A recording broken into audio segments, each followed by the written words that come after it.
حضرت جریر یا جریر عبداللہ بجلی یا بجلی رضی اللہ تعالیٰ عنہ سے روایت ہے کہ میں نے رسول کائنات صلی اللہ علیہ وسلم سے کیا لی؟ بیعت لی۔ کن باتوں پر؟ کہ نماز کی پابندی کروں گا۔ آج جو پیری مریدی لیتے ہیں نا، پیر مرید بناتے ہیں، اور مرید جو پیر بناتے ہیں، مرید ہوتے ہیں نا، مرید بھائی میں کسی نہ کسی کا مرید بن جاتا ہوں، کوئی نہ کوئی میرا پیر بن جائے گا۔ تو جو پیری مریدی لیتے ہیں نا، ان لوگوں کو اس حدیث مبارکہ کی میں کہتا ہوں بہت ساری حاجت ہے۔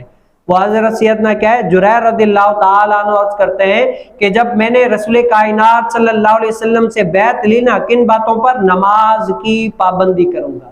کیا ہے؟ یہ ہوتی ہے اصل پیری مریدی۔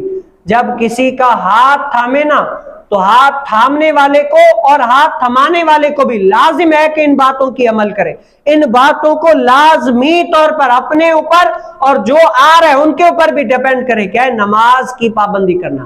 کیا فرماتے ہیں کہ نماز کی پابندی کرنا، اور کیا ہے؟ نماز کی پابندی کرنا، زکوٰۃ کو ادا کرنا، زکوٰۃ کی ادائیگی کا، ان باتوں کی لازمی کرنا۔ نماز کو ادا کروں گا، زکوٰۃ کی ادائیگی کروں گا، اور کیا ہے؟ مسلمانوں کے ساتھ خیر خواہی کروں گا۔ کیا ہے؟ الدین نصیحہ للہ ولی رسولہ ولی ائمۃ المسلمین و عامتہم۔ دین کیا ہے؟ خیر خواہی کا نام ہے، کسی کا کے ساتھ بھلائی کا نام ہے۔ کوئی مجبور ہے تو اس کی مالی اعتبار سے بھی، اپنی گفتار کے ذریعے سے بھی، کردار کے ذریعے سے بھی اس کی خیر خواہی کرنا، بھلائی کرنا۔ اگر تم مال کے ذریعے سے اس کی بھلائی نہیں کر سکتے تو اس کو سیدھا راستہ دکھا کر بھی، یہ بھی تمہارے لیے خیر خواہی ہے۔ الدین نصیحہ، دین کیا ہے؟ نصیحت۔